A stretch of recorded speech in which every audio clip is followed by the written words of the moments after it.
Hello? Magandang araw po sa ating lahat, no?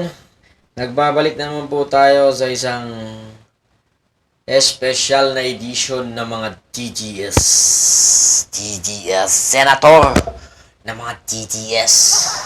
Ha?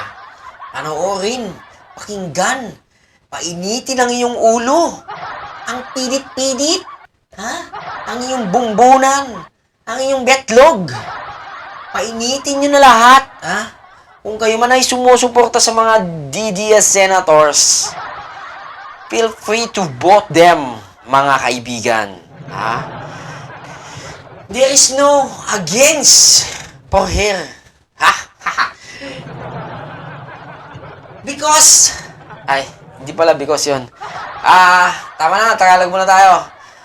Wala po tayong mga hinanakit po sa kanila kasi minsan naman ay sumuporta tayo sa kanila. Pero this time, sa mga panahong sila ay nangangailangan po ng kanating boto, ibinoto po natin sila, mga kaibigan. Pero this time, there is no DDS on my list. There's no Senator DDS on my list. That's my promise. And that's... So, go na, ha? Panoorin natin tong mga senator ng mga DDS. At sa mga nanonood sa akin dyan, mga may humulang 2,000.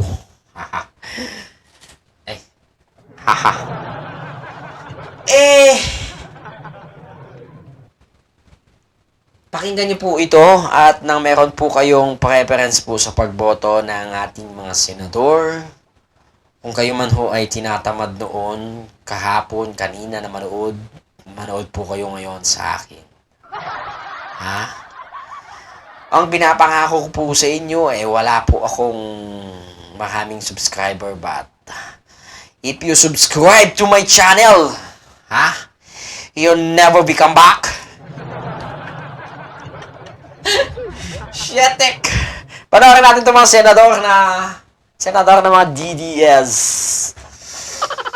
Kung paano sila magtrabaho nung araw. Ha? Pakinggan, panoorin, at paluin nyo na kung gusto nyo yung TV nyo. Yung cellphone nyo, tapon nyo na kung gusto nyo. Pero wala akong ibabalik dyan, mga boss, ha? Wala. Sige. Panoorin, pakinggan, painitin ang inyong mga pilit-pilit at mga bumbunan.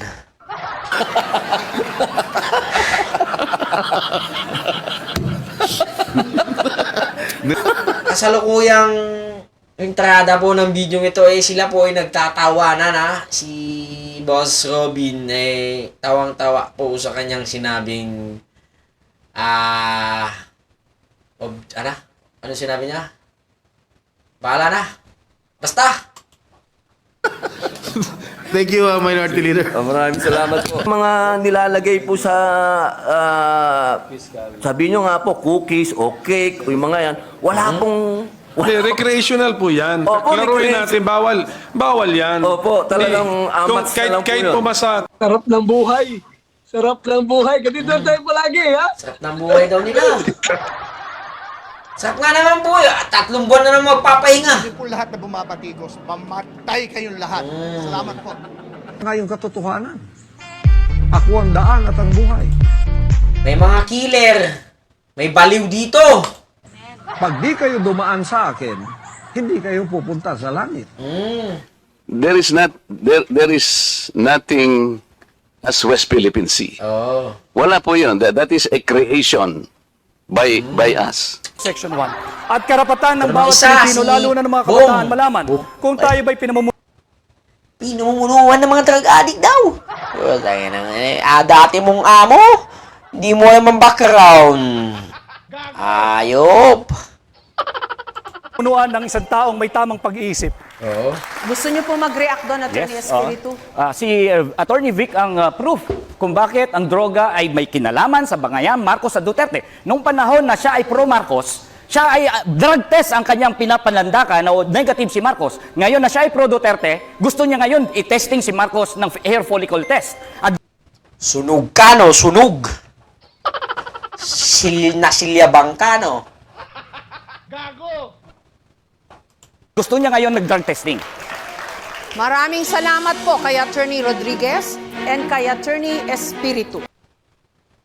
It's a creation by us. Section 1. At karapatan ng bawat Pilipino, lalo na ng mga kabataan, malaman kung Kung Mas na lang po kahit yun. pumasa, Sarap ng buhay. Sarap ng buhay. Ganito tayo palagi, ha? Sarap daw ng buhay. Ganito na lang daw sila lagi. Ah? Ano ba naman yan? Sarap talaga ng buhay nyo. Magmamahinga na naman kayo ng 3 buwan. Ha? 3 buwan na naman kayo mamamahinga ba to? Ha? Sarap talaga ng buhay ninyo. Ha?